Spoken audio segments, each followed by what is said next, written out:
if I told you the strongest color in Commander has no color at all? Today we're going to talk about the good, the bad, and the broken world of colorless commanders. In order to understand Colorless, we need to look back at Magic's history. The 90s, time where you could wear overalls with one strap, frosted tip haircuts, and this newly made game called Magic the Gathering released. Some Alaskans enjoyed the game so much they decided to make their own 100-card singleton deck with a leader at the helm called a commander. They named this game mode Quidditch! Wait, no, wrong franchise. Fuck! They named this game mode Elder Dragon Highlander, also known as EDH, and futurely known as Commander. After that, many styles of decks and colors were mixed and matched to make combinations that would make a colorblind schizophrenic absolutely crash out. Who are you playing? I got Aragorn the Uniter.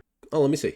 I didn't know it was mono blue. It's not blue. You just said it was blue. I never said it was blue. It looks blue. 4 colors. Oh, I'm not gonna eat your food token, you weirdo.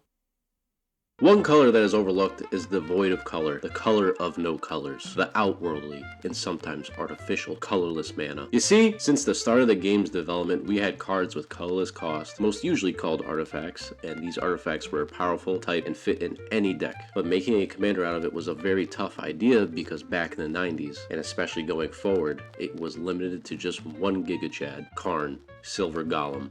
He would be the official first eligible commander due to being a legendary and of course colorless. A very strong creature still to this day, allowing us to animate strong artifacts and make our friends absolutely cry in pain. This made Colorless very unique as not many wanted to play it due to its limitations on cards. But that is until a specific set would release in April of 2010 that would change Colorless forever. A set called Rise of the Eldrazi was released. Oh fuck me, please no more Eldrazi, dude. And provided some serious colorless legendary artillery and capable of annihilating the board and making the saltiest of moves. Creatures that were commander capable, like Emrakul or Ulamog or Kozilek, made quite the board state and very, very hard to deal with. A year after EDH became official and Colorless was well known for its artifacts in Eldrazi, over the past few years, since then, more colorless legendary creatures appeared and many artifacts in Eldrazi made it onto the commander list. We also got spirits and colorless planeswalkers to add, eventually getting the first real colorless precon in 2023 from the Commander Master set. The precon was called Eldrazi Unbound and put a lot of great cards to make colorless more viable plan for any commander player. Yet, to this day, colorless seems very undervalued as a playstyle. But here I am, Wheezy MTG, to tell you why you should build a colorless commander. So let's talk about the pros of colorless in Commander. Now, the first thing, and the one thing people always tell you about, is the ramp. Ramping in colorless is insanely easy, and most commanders and legendaries that are designed for colorless tend to actually help enforce the ramping style. We have Karn Liberated. We have many of commanders like that allow us to just crap out mana. Most recently from Final Fantasy, we have Ultima, who is very capable of giving us extra mana when we need it, allowing us to tap our lands and add an extra colorless. Yo, what did I say about playing that fucking Ultima deck? No. You're fucking playing it, aren't you? No, not at all.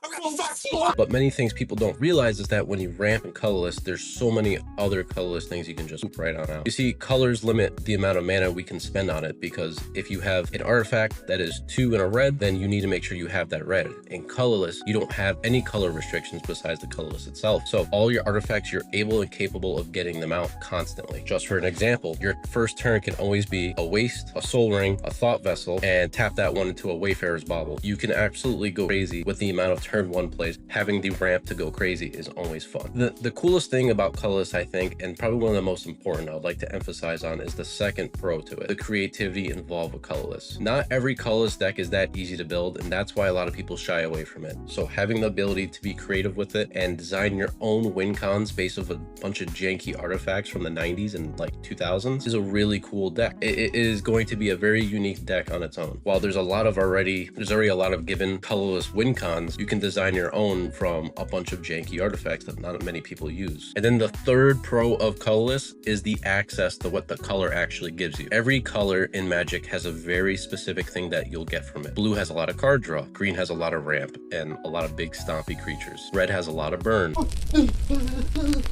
Colorless has access to all of that. That's what I mean about colorless. Colorless will give you every single ounce of it, but the only restriction is that it's a higher mana cost, and hence back to the first pro of allowing us us to ramp really fast. Basically, if you're playing a colorless deck, you want to be able to ramp really quick, and that's what it's going to allow us to do so we can play these crazy cards. There is a bunch of unknown card draw cards that I find for my colorless decks that are old as hell. Nobody knows about them, and they exist because they've been sitting there. Now let's talk about the bad things of colorless. Of course, every color has its pros and cons, and I'd like to talk about the cons of colorless because there are things that you should know about colorless that you have a bit of a disadvantage of compared to other colors. First things first is card draw. And when I mean card draw, I mean it is very hard to find a good commander in Magic that has card draw in colorless. Now there has been a few that have come out recently, and examples like Iron Spider from the Spider-Man set was actually a solid card draw option for colorless. But besides and before that, it is very tough to actually get a good card draw engine going without having to break the bank. So when it comes down to budget, you're gonna have to find a lot more niche cards that allow you to give these card draw engines. Good examples of card draw engines are the One Ring.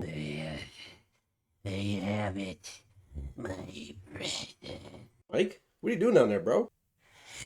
What the fuck? That's the thing with the colorless as well, is that all the easy to access card draw engines are expensive. Being able to build it on a budget's a lot tougher, but if you have the budget for it, you can absolutely go apeshit. The second con to building a colorless deck are tutors. Now, that's not to say they aren't tutors in colorless, it's just not as efficient as something like a demonic tutor. The tutors in colorless are a lot based on for artifacts, and a lot of them are based for Eldrazi, but we don't really have too many good tutors per se. They are a good few, and don't get me wrong, Moonsilver Key is still one of my favorite tutors because this allows us to take out to actually get Forsaken Monument. Definitely always remember that because Forsaken Monument is one of the best cards you need in colorless. Any colorless deck should use it. That's like a staple. So being able to fetch that with a card is really nice, and Inventor's Fair is really good. But besides that, there's no instants or sorceries that tutor really. It makes it very hard to be consistent when you need the tutoring. And the third con to colorless is interaction. Now, over the past few years, interaction has been getting better for colorless, but unfortunately, not too many interactions still exist. You see, there is a few counter spells now, and there are a few removal cards that are available, a few protection cards, but you're still very limited. So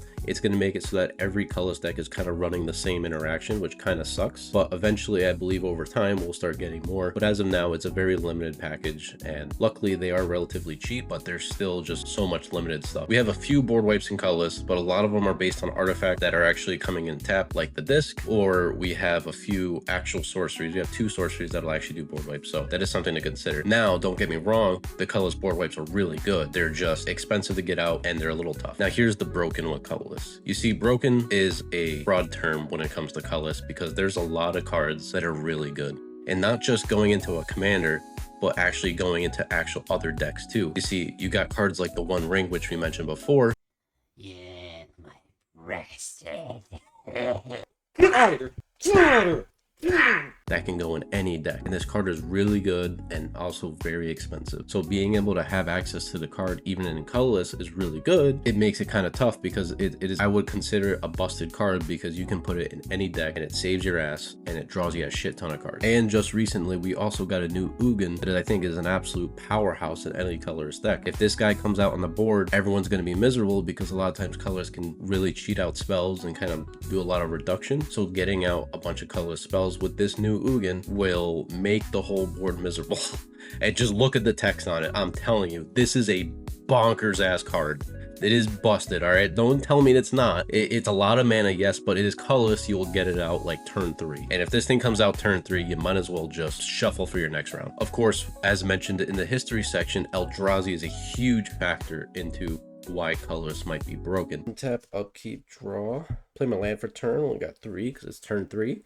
Then I'll tap Metalworker and cast Ulamog the Defiler. Yep, spend $300 on a deck I can't fucking play it! Now, Eldrazi is a really big factor into a lot of busted things in colorless because they can fit in any deck as well. But the thing is that's busted about Eldrazi is that they always have Annihilator. And no one likes Annihilator, so they're rough to use. So I highly advise anyone that's trying to get into a colorless deck to stay away from Annihilator, as people will not like your deck. But if you want to build an Eldrazi deck, go right ahead. No one's stopping you. Just keep it in mind, it is very highly frowned upon having Annihilator on 20 of your creatures. Then one of my favorite combos I'd like to mention, I remember playing as a CDH. I made a CDH Kozilek deck way back when, and that was really fun to play. One combo that I would get off that I think is still busted. Mycosynth Lattice and Karn combo. I love this combo because it literally shuts everyone out of the game. I mean, we're talking to the point that they can even tap their lands for mana. I love this ability because it is really cool, but it is also one of those combos that are highly frowned upon in casual games. So like I said, avoid from using this